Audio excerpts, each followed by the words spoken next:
اب میں درخواست کرنے جا رہا ہوں چیئرمین ادارہ طلوع اسلام جناب محترم خورشید انور صاحب سے کہ وہ تشریف لائیں اور اپنے خطاب سے ہمیں نواز دیں۔ جناب صدر محفل، محترم مہمان خصوصی جناب احمد عدیل صاحب، دنیا کے کونے کونے اور پاکستان کی دور دراز سے تشریف لانے والے بھائیوں اور بہنوں، شہر لاہور کی روایتی مہمان نواز و شمع قرآنی کی پروانوں، السلام علیکم۔ میں آپ سب کو اس قرآنی کنونشن میں دل کی اتاہ گہرائیوں سے خوش آمدید کہتا ہوں۔ آج کے کنونشن کے لیے جس موضوع کا انتخاب کیا گیا ہے وہ ہے موجودہ مسائل اور قرآنی حل۔ موضوع کے الفاظ جتنے مختصر ہیں اس کے برعکس اپنے اندر سمندر جیسی گہرائی اور وسعت رکھتی ہے۔ ہر دور، ہر زمانے اور ہر خطے کے اپنے اپنے مختلف النوع مسائل ہوتے ہیں، اور بعض علاقوں اور ادوار کے مسائل تو اتنے انوکھے ہوتے ہیں کہ دوسرے علاقوں اور ادوار کے انسان ان سے یکسر اجنبی ہوتے ہیں۔ لیکن قرآن کے طالب علم ہونے کے ناطے ہم سب کو اس بات کا علم ہے کہ ام المشاکل ازل سے حال تک دو ہیں، بلکہ ابد تک دو ہی رہیں گے، جن کا قرآن حکیم نے نہ صرف بصراحت ذکر کیا ہے بلکہ ان کا کافی و شافی حل بھی تجویز کیا ہے۔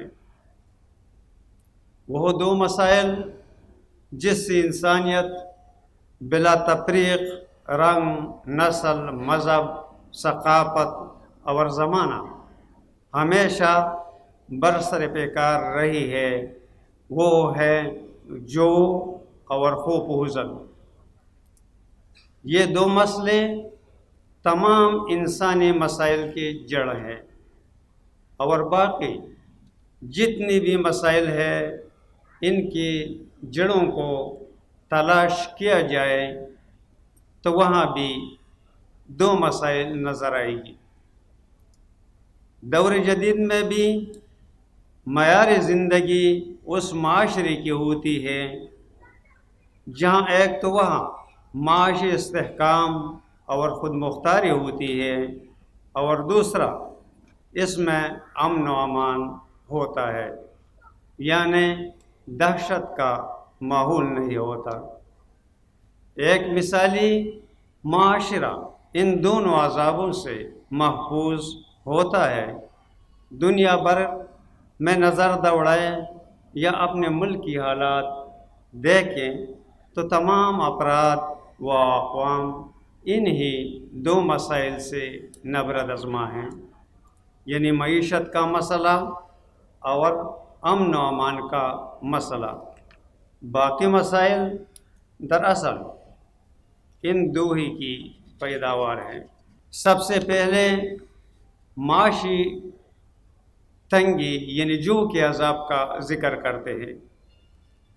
قرآن کریم نے جنت کی خصوصیت یہ بتائی ہے کہ اس میں بھوک یعنی رزق کی تنگی نہیں ہوگی۔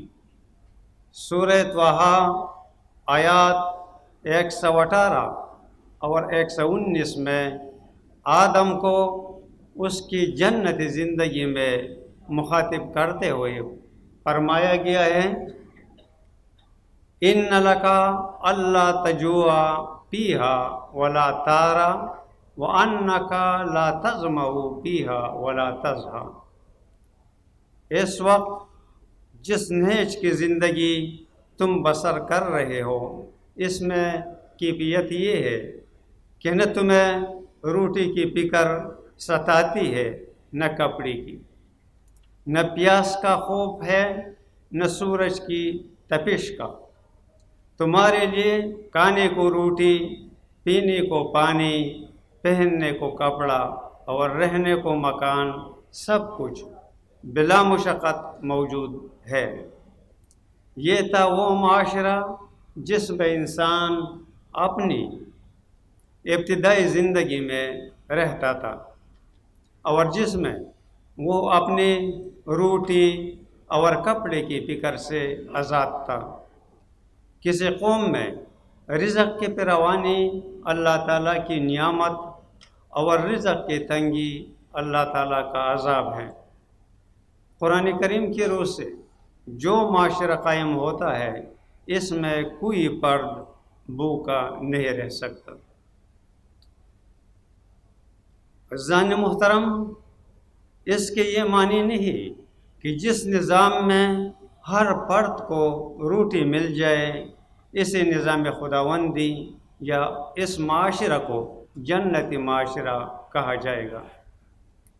نظام خداوندی اور جنتی معاشرہ کی بہت سی خصوصیات ہیں، اور جب تک وہ سب موجود نہ ہو اسے جنتی معاشرہ نہیں کہا جا سکتا۔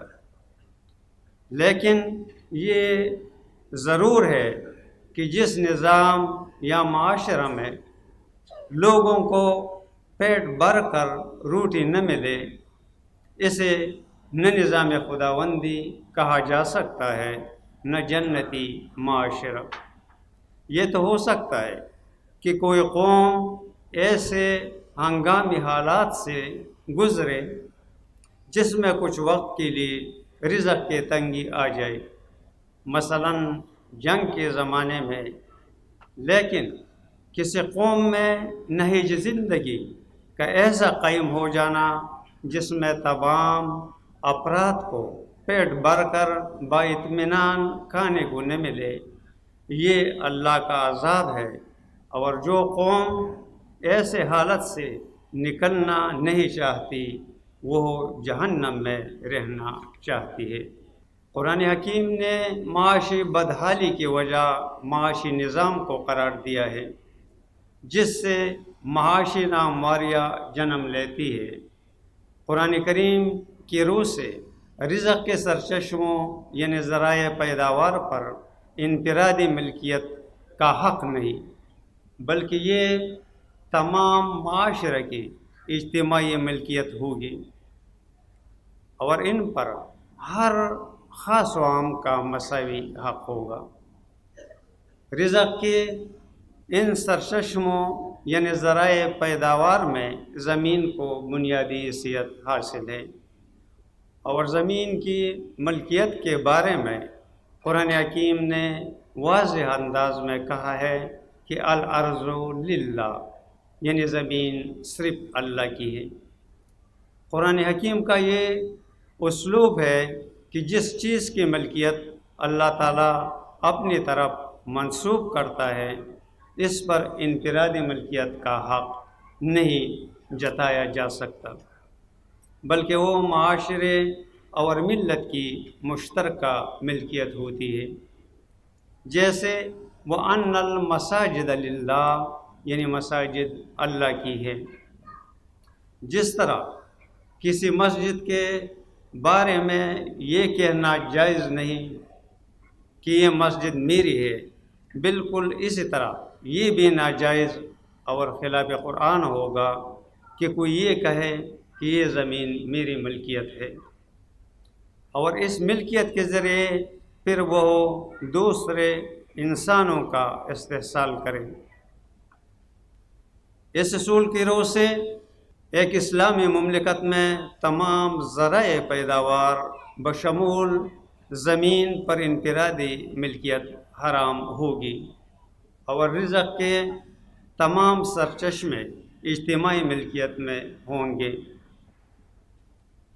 لہذا ان ذرائع کو استعمال کر کے جو کمائی ہوگی اس میں سے کمانے والا بقدر ضرورت اپنے لیے رکھے گا اور باقی معاشرے کی دوسری ضرورت مندوں اور معاشرے کی اجتماعی مفاد کے لیے چھوڑ دے گا۔ قرآن کریم نے سورہ الواقعہ میں اس حقیقت کو بڑے مدلل انداز میں بیان فرمایا ہے کہ پیداواری صلاحیت میں انسان کا کتنا کردار ہے اور اللہ تعالیٰ کے قانونی فطرت کا کتنا۔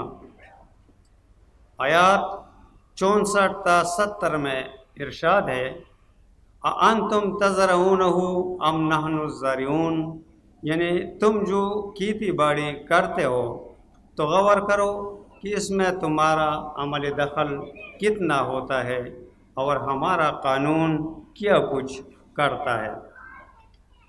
تم زمین میں ہل چلا کر اس میں بیج ڈالتے ہو، آپ بتاؤ کہ اس بیج سے پھل کون اگاتا ہے؟ کیا یہ تم کرتے ہو یا ہمارے قانون کی روح سے ایسا ہوتا ہے؟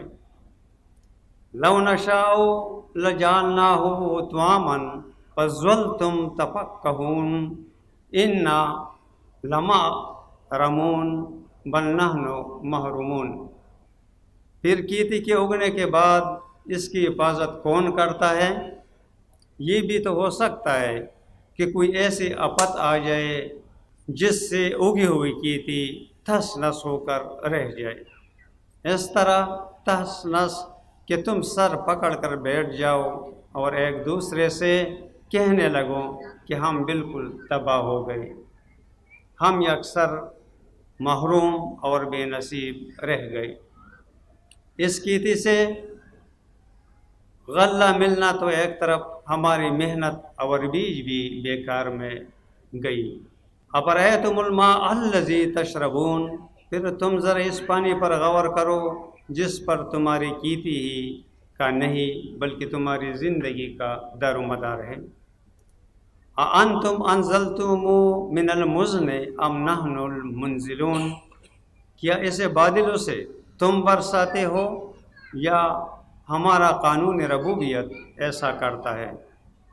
لَوْ نَشَاءُ جَعَلْنَاهُ جَاجًا فَلَوْلَا تَشْكُرُونَ، بادل سمندر کے پانی سے ترتیب پاتے ہیں جو اس قدر کاریا ہوتا ہے کہ نہ پینے کا کام آ سکتا ہے نہ کھیتی باڑی کا۔ ذرا سوچو اگر بادلوں کا پانی بارش ویسا ہی کاری رہتا تو تم کیا کرتے؟ حیرت ہے کہ تم اس قدر صاف اور سیدھے معاملہ پر اس نہج سے غور کر کے صحیح نتیجے تک کیوں نہیں پہنچتے اور نشوونما کے متعلق اللہ تعالیٰ کے نظام کے قدر شناسی کیوں نہیں کرتے؟ علامہ اقبال اللہ رحمہ کے الفاظ میں پالتا ہے بیج کو مٹی کی تاریکی میں کون دریاؤں کے موجوں سے اٹھاتا ہے سحاب، کون لایا کینچ کر پچم سے باد سازگار، خاکی کس کی ہے کس کا ہے یہ نوری آفتاب، کس نے بر دی موتیوں سے خوشے گندم کی جیب، موسموں کو کس نے سکھلائی ہے خوئی انقلاب، دیکھ خدایا یہ زمین تیری نہیں تیرے آبا کی نہیں، تیری نہیں میری نہیں۔ عزیزان محترم، اگر قرآنی اصولوں کے مطابق ایسا معاشرہ تشکیل پا جائے جس میں کوئی فرد کسی دوسرے فرد کا محتاج نہ ہو، کوئی رات کو بھوکا نہ سوتا ہو، ہر فرد دوسرے کے استحصال سے آزاد ہو، تو ایسا جنت نظیر معاشرہ مادہ پرستی، ہوس زر اور دولت کے ارتکاز جیسے منفی خصوصیات سے آزاد ہوگا۔ آپ دوسرے عذاب یعنی خوب حزن کا ذکر کرتے ہیں۔ خوف اور حزن کو قرآن کریم نے ساتھ ساتھ استعمال کیا ہے۔ خوف سے مراد وہ ڈر اور اندیشہ ہوتا ہے جس کی کوئی ظاہری وجہ موجود ہو، مثلا کسی خطرے کی موجودگی، جبکہ حزن ایک ایسے انجان رنج و عالم کو کہتے ہیں جس کے بظاہر کوئی معقول وجہ نہ ہو، مثلا یہ اندیشہ کہ میرے ساتھ بلا وجہ کچھ برا نہ ہو جائے۔ علامہ اقبال کی نظر میں دنیا میں ہر برائی کی جڑ خوف ہے، اور انسان کی ہر اخلاقی جرم کی پیچھے بھی خوف کارفرما ہوتا ہے۔ ان کے خیال میں انسان اپنے سلسلہ ارتقاء کی بلند ترین سطح پر اس وقت پہنچتا ہے جب وہ خوف اور حزن سے یکسر آزاد ہو جائے۔ انسانی تاریخ اس حقیقت پر شاہد ہے کہ ملوکیت اور مذہبی پیشوائیت کے اقتدار کی بنیاد ہی خوف پر ہوتی ہے۔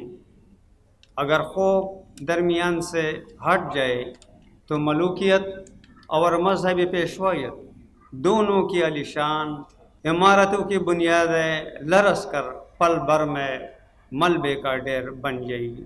ملوکیت کے اقتدار کے پیچھے خوف کارفرما ہوتا ہے جس کے وجہ جبر و استبداد ہوتا ہے، جبکہ مذہبی پیشوائیت کے اقتدار کے پیچھے حزن ہوتا ہے جس کی کوئی ظاہری وجہ تو نظر نہیں آتی، لیکن اس کی بنیاد کچھ موہوم تصورات ہوتی ہیں جسے انسان ہر دور میں بنا پر کے نسل در نسل تسلیم کرتا چلا آ رہا ہے، حتیٰ کہ آج کے جدید دور میں سائنس اور ٹیکنالوجی کی بے مثال ترقی کے باوجود انسان اس انجان خوف یعنی حزن کی زنجیروں میں جکڑا ہوا ہے۔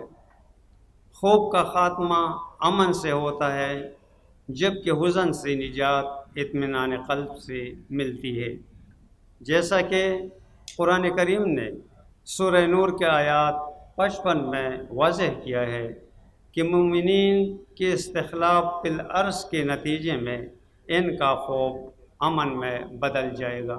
وَلَيُبَدِّلَنَّهُم مِّن بَعْدِ خَوْفِهِمْ أَمْنًا۔ قرآن کریم کی روح سے شرک کی وجہ سے بھی انسان خوف میں مبتلا ہوتا ہے۔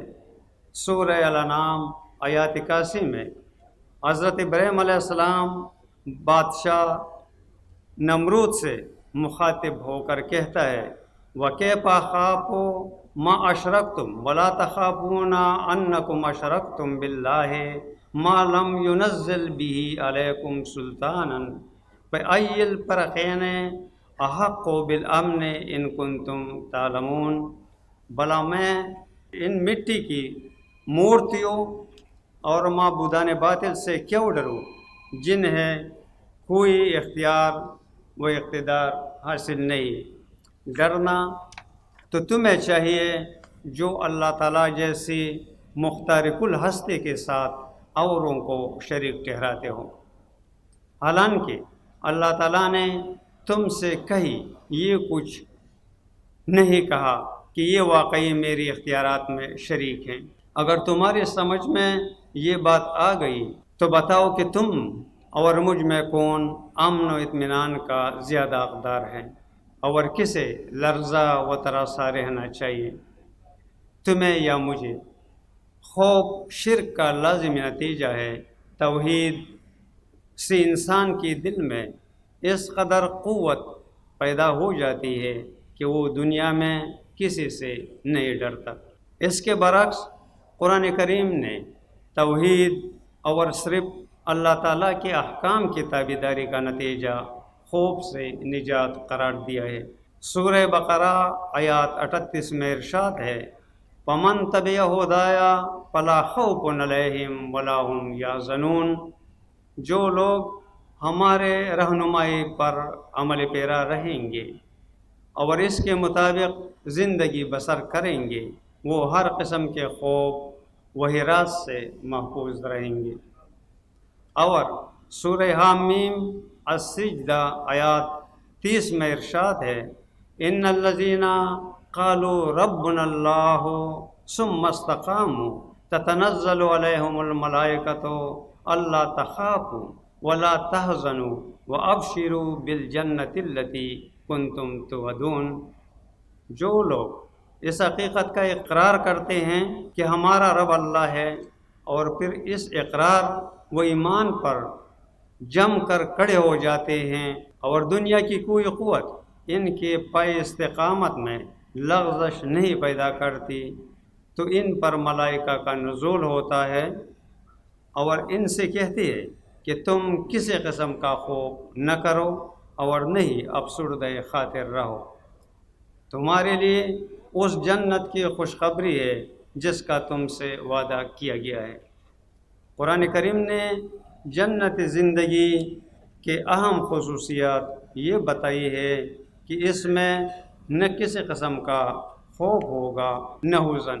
سورہ زخرف آیات 68 میں جنت کے مستحق قرار پانے والوں سے کہا جائے گا، یا عباد لا خوف علیکم اليوم ولا انتم تحزنون، اے میرے بندو آپ تمہیں نہ کسی قسم کا خوف ہوگا نہ حزن۔ اور سورہ یونس آیات 62 میں اللہ تعالیٰ کا فرمان ہے، الا ان اولیاء اللہ لا خوف علیہم ولا هم یحزنون، اولیاء اللہ کو نہ کسی قسم کا خوف ہوتا ہے نہ حزن۔ جیسا کہ آپ کو معلوم ہی ہے کہ قرآن کریم کی روح سے اولیاء اللہ کسی خاص گروہ کا نام نہیں، بلکہ مومنین اور متقین ہی کو اولیاء اللہ کہا جاتا ہے۔ ان تصریحات سے ہم اس نتیجے پر پہنچتے ہیں کہ قرآنی احکام کے نتیجے میں متشکل ہونے والے نظام کا لازمی نتیجہ معاشرے میں خوف کا خاتمہ اور امن و امان کا قیام ہے۔ سورہ نحل آیات 112 میں قرآن کریم نے ان دونوں عذابوں کا ذکر کیا ہے۔ وَضَرَبَ اللَّهُ مَثَلًا قَرْيَةً كَانَتْ آمِنَةً مُطْمَئِنَّةً يَأْتِيهَا رِزْقُهَا رَغَدًا مِنْ كُلِّ مَكَانٍ فَكَفَرَتْ بِأَنْعُمِ اللَّهِ فَأَذَاقَهَا اللَّهُ لِبَاسَ الْجُوعِ وَالْخَوْفِ بِمَا كَانُوا يَصْنَعُونَ۔ قوموں پر اس قسم کی تباہیاں کیوں اور کب آتی ہے، اسے ایک مثال سے سمجھو۔ ایک بستی تھی جسے خارجی خطرات سے امن اور داخلی کشمکش سے اطمینان حاصل تھا۔ اس کی طرف ہر سمت سے سامان رزق کھینچا چلا آتا تھا۔ اس کے رہنے والے خوشحال اور فارغ البال تھے، لیکن انہوں نے اللہ تعالیٰ کی ان بخشائشوں کی ناقدر شناسی کی۔ بڑے بڑے لوگوں نے انہیں اپنے لیے سمیٹنا اور چھپانا شروع کر دیا۔ اس کا نتیجہ یہ ہوا کہ ان پر بھوک اور خوف کا عذاب طاری ہو گیا۔ فارغ البالی کی جگہ انہیں فاقے آنے لگے اور ان کا امن خطرات سے بدل گیا۔ یہ سب کچھ ان کے اپنے ہاتھوں کا لایا ہوا تھا۔ اللہ نے اپنی بخشائشیں نہیں روک لی تھی، لیکن انہوں نے اپنے لیے جو غلط نظام قائم کیا، یہ اس کا نتیجہ تھا۔ عزیزان محترم، قرآن کریم نے جنت کی دو نمایاں خصوصیات بتائی ہے۔ ایک تو اس میں رزق کے فراوانی ہوگی، اور دوسرا اس میں خوف و حزن نہیں ہوگا، یعنی انسان جنت میں خوشحالی، امن اور سکون کی زندگی گزارے گا۔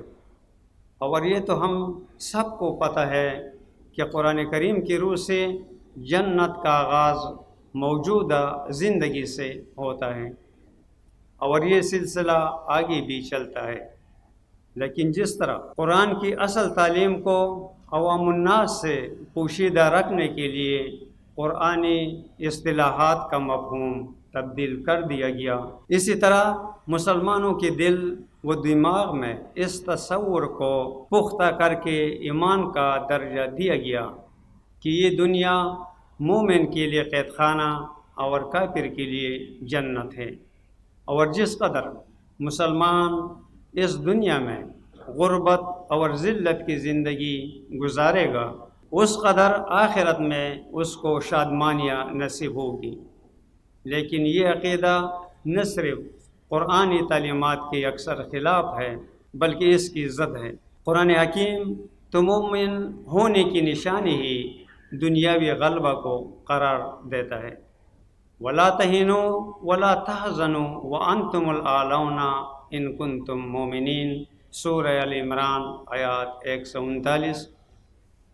سستی نہ کرو اور نہ افسردہ خاطر رہو، تم ہی غالب رہو گے بشرط یہ کہ تم مومن ہو۔ اور بقول علامہ اقبال، عالم ہے فقط مومن جان باز کی میراث، مومن نہیں جو صاحب لولاک نہیں ہے۔ لہم البشریٰ فی الحیات الدنیا و فی الآخرہ لا تبدیل لکلمات اللہ، یعنی ان کے لیے اس دنیا کی زندگی میں بھی خوشخبری ہے اور آخرت کی زندگی میں بھی۔